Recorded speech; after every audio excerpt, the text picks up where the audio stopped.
अल्हम्दुलिल्लाहि रब्बिल आलमीन वस्सलातु वस्सलामु अला सय्यिदिल मुरसलीन व अला आलिहि व अस्हाबिहि अजमाइन रब्बिश्रह ली सदरी व यस्सिर ली अमरी वाहलुल उक़्दतम मिन लिसानी यफ़क़हू क़ौली। अस्सलामु अलैकुम व रहमतुल्लाहि व बरकातुहू। हज़रत खिज़्र और मूसा अलैहिस्सलाम के दूसरे किस्से में खिज़्र अलैहिस्सलाम एक बच्चा जो खेल रहा था उसे पकड़ लेते हैं और उसका कत्ल कर देते हैं। उस लड़के के वालिदैन मोमिन थे, नेक थे, लेकिन खिज़्र अलैहिस्सलाम के हिसाब से वो लड़का बड़ा होकर कुफ्र करने वाला था। अगर वो ज़िंदा रहता तो वालिदैन के लिए भी कुफ्र का ज़रिया बनता। खिज़्र अलैहिस्सलाम कहते हैं कि उन्हें डर था कि वो अपनी सरकशी और कुफ्र से अपने वालिदैन पर गालिब आ जाता और इसके चलते वो खुद भी जहन्नम जाता और उसके वालिदैन भी ईमान खो देते। आयत 81 में अल्लाह सुब्हानहू व तआला फरमाते हैं कि अल्लाह ने उनको इस बेटे के बदले दूसरी औलाद दे दी जो नेक और साले थी। उनको पहले बेटे की मौत पर सब्र का अज्र भी मिल गया और दूसरी नेक औलाद भी मिल गई जो बहुत पाक, ईमान की पक्की और शिफाक और मेहरबान थी अपने वालिदैन की तरफ।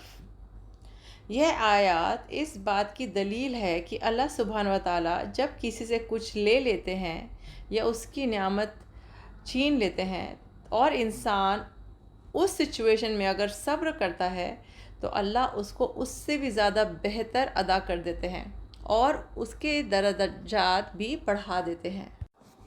इंसान का मकसद उसका रब है, उसको अपनी कद्र से राज़ी रहना है और अपने आप को उस मर्तबे तक लेकर आना है जिस मर्तबे के लिए अल्लाह ने इंसान को बनाया है, जिससे कि इंसान अल्लाह को पहचान सके, इन तमाम मामलात पर गौर और फ़िक्र कर सके और अल्लाह तक पहुंच सके।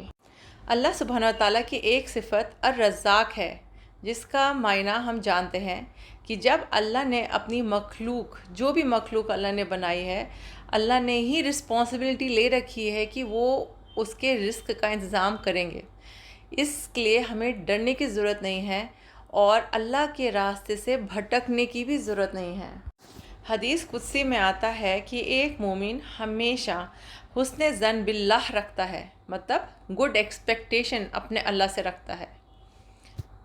जब उस पे खैर का मामला होता है तो वो अल्लाह का शुक्र करता है और अल्हम्दुलिल्लाह कहता है, और जब उसके ऊपर उसका टेस्ट किया जाता है या मुश्किलें उसके ऊपर आती हैं तो वो माशाअल्लाह कद्र अल्लाह कहकर सब्र करता है। कुरान में अल्लाह सुब्हानहू व तआला ऐसे मोमिनों को उलिल अलबाब, उलिल अब्सार कहते हैं, ऐसे लोग जो अल्लाह की ज़ात पर गौर व फ़िक्र करते हैं और इंटेलिजेंट मखलूक हैं और अपने अल्लाह सुब्हानहू व तआला और अपने रसूल अल्लाह सल्लल्लाहु अलैहि वसल्लम से मोहब्बत करते हैं। मोहब्बत का तो मतलब ही है सैक्रिफ़ाइस, वो चीज़ें छोड़ देना जिससे वो नाराज़ हो, जिससे हम मोहब्बत करते हैं। तो क्या हम भी, हर मोमिन ऐसी हराम चीज़ों को छोड़ देगा अपने अल्लाह सुब्हानहू व तआला की मोहब्बत में? हर हराम चीज़ को छोड़ देगा, ऐसी हराम नौकरियां छोड़ देगा, लोन लेना छोड़ देगा, बिद्दतें छोड़ देगा, गलत रस्मों को छोड़ देगा, बद अखलाक दोस्त या रिश्तेदारों को छोड़ देगा, झूठ बोलना छोड़ देगा, सच के लिए खड़ा होगा, ये नहीं सोचेगा कि उसका रिस्क का इंतज़ाम कौन करेगा, जबकि अल्लाह सुब्हानहू व तआला खुद अर्रज़्ज़ाक़ हैं। अस्सलामु अलैकुम व रहमतुल्लाहि व बरकातुहू।